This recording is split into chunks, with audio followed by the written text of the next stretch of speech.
Kanaparthi ticket విషయంలో పట్టుదలతో ఉన్న మాజీ ఎమ్మెల్యే నల్లమిల్లి రామకృష్ణారెడ్డిని టీడీపీ నేతలు బుజ్జగిస్తున్నారు. నల్లమిల్లితో చంద్రబాబు ఫోన్లో మాట్లాడారు. అధికారంలోకి వచ్చిన తరువాత సముచిత స్థానాన్ని కల్పిస్తామని హామీ ఇచ్చారు. కార్యకర్తలతో మాట్లాడి తన అభిప్రాయాన్ని చెబుతానని నల్లమిల్లి చెప్పినట్టు తెలుస్తోంది. నల్లమిల్లిని తన నివాస zone 2 coordinator Sujay Krishna Rangarao, MLA Gorantla Butchaiah Chowdary, ఇక మాజీ హోంమంత్రి నిమ్మకాయల చిన్నరాజప్ప, ఎమ్మెల్యే వేగల జోగేశ్వరరావు ఆయన్ని కలిశారు.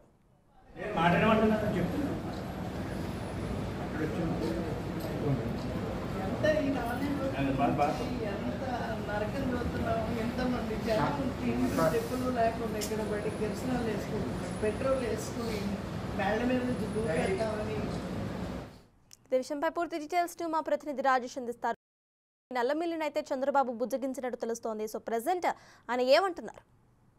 తూర్పుగోదావరి జిల్లా అనపర్తి సీట్ను బీజేపీ కేటాయించడం పట్ల టీడీపీ నాయకుడు నల్లమిల్లి రామకృష్ణారెడ్డి ఆగ్రహం వ్యక్తం చేశారు. దాంతో పాటు కార్యకర్తలంతా కూడా పెద్ద ఎత్తున ఆందోళన దిగారు. నిన్నంతా కూడా తెలుగుదేశం జెండాలను అలాగే కరపత్రాలను కూడా పూర్తిగా దగ్ధం చేసిన పరిస్థితి ఉంది. అలాగే దాంతో పాటు 2-3 కార్యకర్తలు పెట్రోల్ పోసుకుని ఆత్మహత్యకి ప్రయత్నించారు. అయితే మొత్తం మీద నల్లమిల్లి వాళ్ళందరినీ కొద్ది రోజుల పాటు వెయిట్ చేయండి, ముందుగా మీరందరూ సంయమనం పాటించాలి, మీరు మిమ్మల్ని కోల్పోతే కనుక నేను తట్టుకోలేను, నేను ముందుకు వెళ్ళగలను, కార్యకర్తలే నాకు బలం అని చెప్పి మొత్తం మీద నిన్న మధ్యాహ్నం 3 గంటల వరకు కూడా కార్యకర్తలతో మాట్లాడి వాళ్ళని బుజ్జగించి పంపించే ప్రయత్నం చేశారు.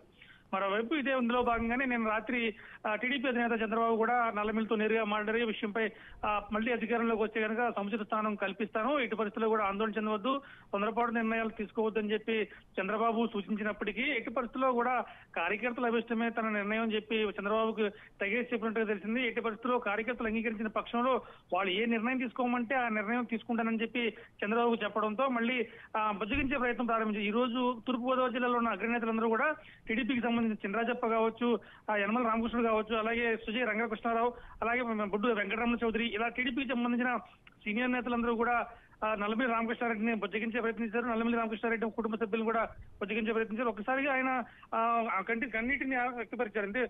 అంటే గత 42 సంవత్సరాలుగా మోహారెడ్డి కుటుంబం కేవలం నమ్ముకుని తెలుగుదేశం పార్టీని కాపాడుకోవడం కోసం రాజకీయాలు చేస్తున్నాం. అటువంటి సందర్భంలో నిన్నగాక మొన్న వచ్చిన వ్యక్తి ఎవరైతే గుర్తు తెలియని వ్యక్తికి బీజేపీకి సీటు కేటాయించడం అంటే అవి నిజంగా మా కుటుంబాన్ని అవమానించినట్టే అని చెప్పి ఆ కుటుంబ సభ్యులంతా కూడా ఆవేదన వ్యక్తం చేసిన పరిస్థితి ఉంది. ఇప్పటికైనా టీడీపీ అధిష్టానం గుర్తించాలి. ఎందుకంటే ఇక్కడ ఉన్న వైసీపీ క్యాండిడేట్ సత్య సూర్యనారాయణ రెడ్డి ఎవరైతే ఉన్నారో ఆయన్ని ఢీకొట్టాలంటే కేవలం రామకృష్ణారెడ్డికి మాత్రమే సాధ్యమవుతుంది. ఎందుకంటే ఇప్పుడు ఇచ్చే సీటు రామకృష్ణారెడ్డిని చూసి కాకపోయినా అవతల వైసీపీ అభ్యర్థిని ఓడగొట్టాలంటే ఇటు టీడీపీ అభ్యర్థి కూడా బలంగా ఉండాలి.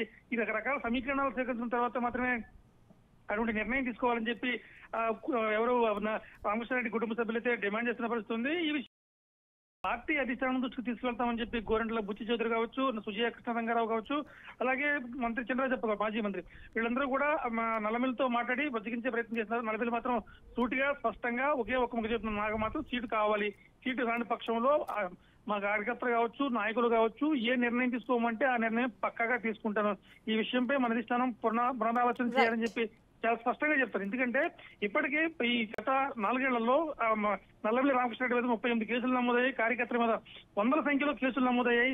ఇటువంటి పరిస్థితుల్లో వాళ్ళని కాపాడుకోవాలంటే నేను అధికారంలోకి రావాలి, ఖచ్చితంగా ఇక్కడ నేను గెలుస్తాను, గెలిచి నా కార్యకర్తలను, నా ప్రజలను, నా నాయకులను కాపాడుకోవాలి, ఇవన్నీ చేయాలంటే కనుక ఖచ్చితంగా నాకు సీటు రావాలి, నేను గెలవాలని చెప్పి ఆయన చాలా స్పష్టంగా చెప్తున్న పరిస్థితి ఉంది. ఏది ఏమైనా కానీ అధిష్టానం దీనిపై పునరాలోచన చేయాలనే విషయం ఆ కుటుంబం నేపథ్యం అంతా కూడా చాలా స్పష్టంగా చెప్తున్నారు. Right, thank you Rajesh.